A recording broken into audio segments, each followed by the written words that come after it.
मङ्गलं भगवान् शम्भुः मङ्गलं वृषभध्वजः मङ्गलं पार्वतीनाथो मङ्गलायतनोहरः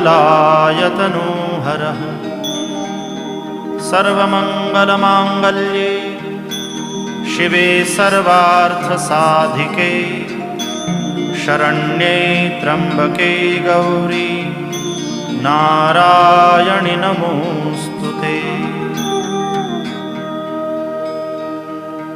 अथ मन्त्रपुष्पाञ्जलिः।